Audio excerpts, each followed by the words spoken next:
Good morning, everybody. I'm Ed Parcaut with Mike Kelly and Real Estate Jerky Daily, and it is Wednesday. It must be California number day. It or is it no Stanislaus today's County number? Stanislaus County number days. I knew it was some type of number day. County. Watch It's getting this. close to Memorial Day weekend. Yeah, remember day I call it. Remember that time. Remember the fallen. All those peoples. Remember We're the up. fallen. Look at this. We're up. Well, of course we're going to be up. 1,223 closed transaction. That's a big jump from last week. What's that? 4 and 3 weeks. Yeah, 4 and 3 weeks. So it's 4 3/4. Are we already into? Yeah, we are. Yeah, it's almost because it's the 21st today, so that means there's only 9 more days, 10 max. I don't know. When did May start? Was it like on the first? On the first of the month. Yeah, it starts every first of the month. 1223 divided by 4.257. So right at 255, close enough on average. Yeah. 5.3. 5.3. No, because it's only 4.75. Because we're not fully done with the 5th month, so you can't. We're not in the 6th month, so it's 4 3/4 weeks. Yes, you don't trust my numbers. Hey, it's 257. 257 closed transaction per month since the beginning of the year. Good thing your contract auto populates. Yeah, I know. Well, mostly there's a few blanks I have to do. 368 pending sales. We've been in the 360s every month since the beginning of this time, 25. But listings are up a little bit, 757. That's up about 100. Pending's not really doing a lot. No, they just kind of hang. I'm just saying, well, you would think with that many active, you'd have that many, at least a few more pendings. Correct. I do notice that some properties are staying on the market a little bit longer in the higher price ranges.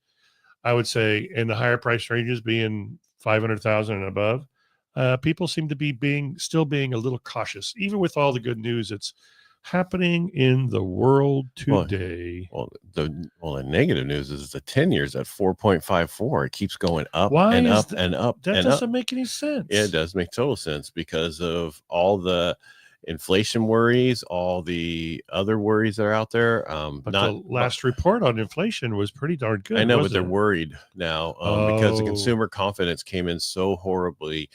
Yesterday you weren't here. So, and was it kind of an Eeyore day? Yeah, it was the worst since 1952. It can't get 1952. Mm-hmm. What were the numbers? I'd have to go back yesterday and watch the show. I can listen on my own. Let's see if here it is. I can just open this in a new tab because I'm so amazed. You are available to do those things. Yes. All right. So let's see here. All right. So consumer sentiment hits historic low. Wow. The University of Michigan Consumer Sentiment Index dropped to 50.8% in May, the second lowest since 1952. Wow. Here's the reason why. The inflation expectations surged to 7.3% over the next year, which is the highest since 1980. And that's called the inflation expectation. Correct. Which they expect. So it's not anything that's going to happen, or did happen. They think it could happen. They think it can. Yeah. Well, if my aunt had testicles, she'd be my uncle. Yeah. Over 60% of respondents expect higher unemployment. The most pessimistic read since 2008 financial crisis. You like how I'm adding that little extra there? Important content. You're dolling that up. The most responses came before the positive trade developments with the UK and China. So we expect potential rebound in the next month's data. But the other thing came out yesterday was they are, I don't know if it finally passed, but it was the VA Home Loan Reform Act. Yeah. HR 1815 passed the House by voice vote. I guess that means they just vote. Yes, it's good. It moves to the Senate. I don't know where it's at today. I haven't looked, but it adds the permanent partial claim option for VA borrowers.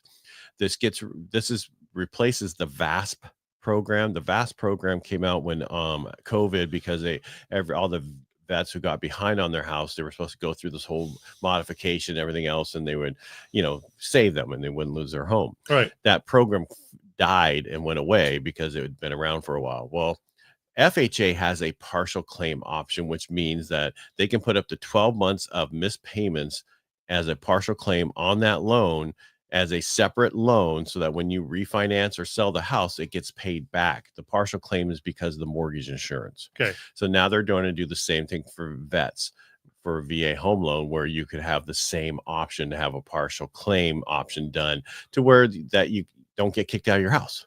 And you can put that on there up to 12 payments and down the road. So it's a positive thing for veterans. Yeah. So it's a huge VASP. That was the old one, was Okay. VASP. Now it's not WASP. Is it WASP?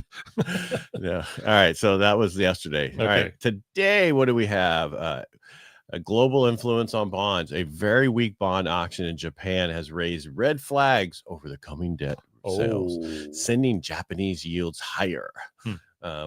All falling on their swords. Yeah. Meanwhile, UK inflation surprised to the upside, causing the 10-year yield to climb, causing their 10-year. And since global bond markets are interconnected with US yields are rising in sympathy. We're so sorry for you. We're going to rise also. I got to go that direction too. It's like your sympathy pain when your wife has a baby. Yeah, I didn't have that. Sympathy eating. Yeah, I did have that. Let's see. What do we have? But I'm still due. What did we have come out today? We had Mortgage Banker Association released their mortgage application data for last week, showing that overall application volume decreased by 5.1%. Okay. Applications to purchase were down 5% for the week and up 13% year over year. That's really going down. That's pretty bad. I think refinance, because last year I'd say more volume than we did right now. Refinances decreased by 5% from the previous week and were 27% higher than 1 year ago. In September of last year, we were 220% higher because it was a good time. The problem we're running into, again, rates are going the wrong way right now, and people are worried about what's going on. They're worried about their job. They're worried about a bunch of other stuff that's going on. I think it's put a dampener on action in the valley for the last 2 weeks. I think so too, but I have people wanting to get qualified. I have people looking at houses, but it's got to be the best house and best everything there. And people are writing offers, and sellers are like, "No, I don't want to take that." And they're like, "Okay, sorry." Yeah. I got an offer on one of my listings, and it was. You would think, oh, wow, that sounds wonderful. $25,000 above list price. However, the appraisal would never come in at that price. And then they needed 4.5% back for their closing costs. The 25,000 over was for them. Right. Yeah, exactly. And those sellers weren't really going to realize it. And the other thing is, no way in hell would it appraise. So that must have been like a Calhafa. It was. Because the only way Calhafa works, somebody else has to pay for everything. Yeah. And I think you can go up to 6% with Calhafa. Well, you can on FHA too and VA, but I mean, but there's not that many expenses, right? No. The problem with Calhafa is the mortgage company doesn't make any money. They have to do borrower paid, and they have to charge the points, and that's who's paying the points is the seller is paying the points to pay in the mortgage company because Calhafa doesn't allow that kind of stuff. So remember the good old Nehemiah. No, thank you. It was crazy, but I've actually closed quite a few of those. And guess what? They're still in their home. There you go. Yeah. Well, I mean, Calhafa is fine, but it's just where rates expensive. are right now. You can't raise it enough to do anything with it, to pay for anything, because it's too expensive with the interest rates. Yeah. Or it seems that way, because tomorrow it could be really a deal. Yeah. It depends on where the rates are. So the couple of feds were doing the circuit yesterday talking, and one of them, I'm not going to get into who said what, but just what they said. They warned that U.S. labor market is likely to weaken. Okay. Kind of like what I just talked about earlier. Right. And that prices could climb despite cooling in U.S.-China trade tensions. Right. The other person said the U.S. economy may be on the brink of a new wave of price hikes. Even though Fed anticipates rising unemployment, they're reluctant to cut rates. Right. Yeah. Yeah. They don't know what's going on. This is, again, we've never had a situation like this before. We've said this like so many times. Yep. And we'll say it again. Listen. Where we don't know what we don't know because we've never been here before. Right. And we're trouncing on new ground. And you read. Wow, we're so far behind on Instagram. It's still showing your numbers. Really?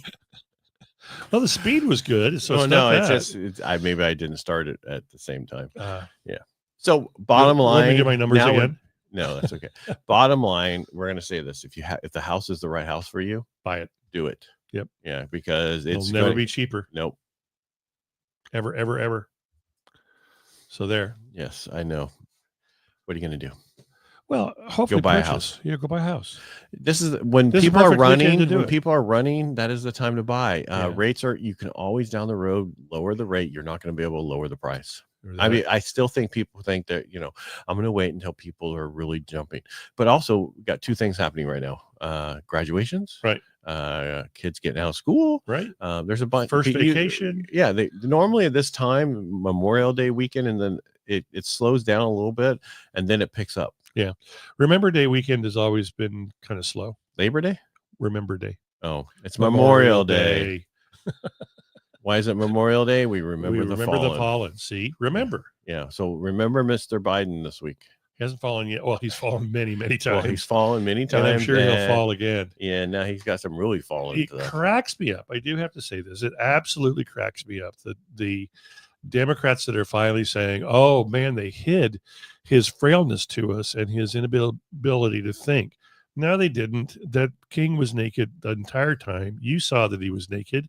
You were just fluffing his feathers and trying to make him look as good as possible. Because they were able to get their agenda passed. That's all they cared about. That's all they cared about. They didn't care about him. And that's I think Jill Biden should be sued or put in prison for elder abuse. I think she's for malpractice. Yeah. Yep.